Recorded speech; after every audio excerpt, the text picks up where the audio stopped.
Welcome back, everyone. Now back to politics, where Donald Trump is once again vowing to keep jobs from going overseas after securing about 1,000 of them at one of the Carrier air conditioning plants in Indiana. He tweeted last night about another plant in Indiana moving to Mexico and, quote, rather viciously firing all of its 300 workers. This is happening all over our country. No more. His tweet comes amid fallout for accepting a congratulatory phone call from the president of Taiwan, breaking a nearly 40-year precedent over China's history with the island nation. Joining me now is Nina Turner. She's an MSNBC political analyst and former state senator from Ohio. Nina, always good to have you with us. First, let me get your reaction to this Trump phone call with the president of Taiwan. Do you attribute this to Trump saying it's not business as usual anymore with China? Is this just a diplomatic faux pas on his part? He wasn't aware what he was doing? Or how are you breaking it down this morning? Well, I think it's a little bit of both of those, Eamon, even though I seriously doubt that Mr. Trump is not very calculated in everything that he does.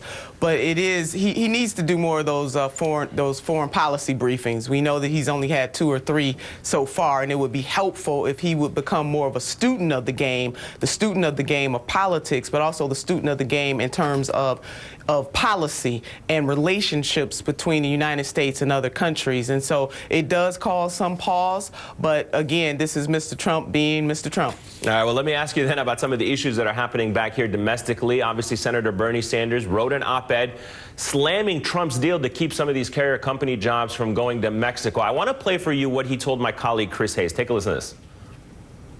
What Trump is doing is setting a very dangerous precedent. My guess is today there's some corporation who may not have thought 1 second about leaving America. Now they're going to announce, hey, we're going to Mexico, we're going to China. Hey, Mr. Trump, what you going to do for us? So what do you make of the senator's assessment there, considering Trump's promises to keep jobs from leaving? I mean, isn't this what got him elected in the first place? It's certainly something that Bernie Sanders also campaigned on, keeping jobs here in the U.S. Absolutely. It is exactly what got Mr. Trump elected, although the senator's point is right in terms of, in that op-ed piece, he wrote about the whole notion of having an ethic of corporate patriotism. And I think he's spot on that. In that, why should corporations that make billions of dollars, we know that the parent company of Carrier has a $6 billion defense contract. They made $7 billion worth of profit. And now in some ways you have to coerce them or sweeten the pot, if you will, to get them to do the right thing by their employees. Now, for the 1,000 employees whose jobs were saved, bravo, because that means a lot. We can't underestimate, for just political gamesmanship, underestimate what that means to the 1,000 families whose jobs were retained. But we do have serious wage stagnation in this country, and we have corporations aiming in this country that will go to low-wage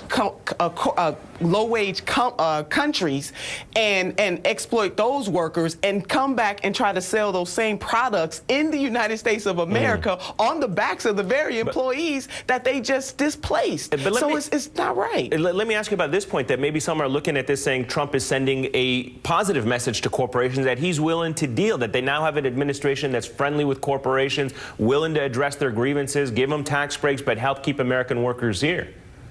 Well, listen, there is some merit to that, but the proof is absolutely in the pudding. I mean, the fact that the state of Indiana had to give a $7 million tax break to a company that made a $7 billion profit, that money is coming from the taxpayers. It's not just being pulled out of thin air, and that is $7 million that the state of Indiana could have used doing something else. So again, for those 1,000 employees and their families, it is a good thing, but whether or not that is good public policy remains to be seen. And Eamon, I don't necessarily think that way is sustainable. But the fact that Mr. Trump is giving voice and taking it to these companies in a way that says you will have to answer, there is going to be consequence, is a good thing, but he has to hold strong to that consequence. All right, Nina, let me play this quick soundbite. This is from Trump speaking to supporters at a Cincinnati rally. Take a listen to this.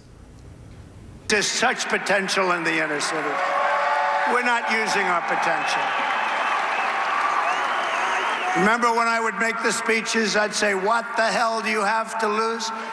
The African-American community was so great to me in this election. Are you surprised that his rhetoric hasn't changed when it comes to This and his transition team giving you signals that he's going to follow through on this promise to help African Americans regardless of where they live? No, I'm not. You know, he ran on that. And again, the things that President-elect Trump ran on that is good for this country, we all should hope that he accomplishes those goals. He got 8% of the African-American vote, not overwhelmingly, but I think he beat Governor Romney in that extent. But he is going to have to follow through. There are lots of people in this country who are hurting, and we know that disproportionately people of color hurt the most. He is speaking to an audience, though, that sometimes some of his rhetoric would lead to divisiveness. So I'm hoping that this is a page turner in the Trump candidacy. Well, he's not a candidate anymore, but in his administration.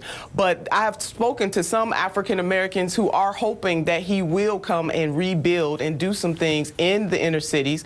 But I want to say this, that it's not just African Americans who live in the inner city. Right. A rainbow mosaic of humanity live in inner cities. But his point about the struggles of those cities are dead on, and they need investment. And that investment, though, comes by way of all of us collectively within our social contract making the requisite investments. And that means we need money to do that. As it is with so many of these issues facing President-elect Trump, we are going to have to wait and see. Nina Turner, always a pleasure to speak to you. Good to have you with us this morning. Thanks, Eamon. All right, what does Sarah Palin have in common with Bernie Sanders when it comes to criticizing Donald Trump? You might be surprised. That's next. And next hour, the reporter who got the rare interview with Donald Trump's son-in-law. What do we really know about Jared Kushner? We're going to have that as well.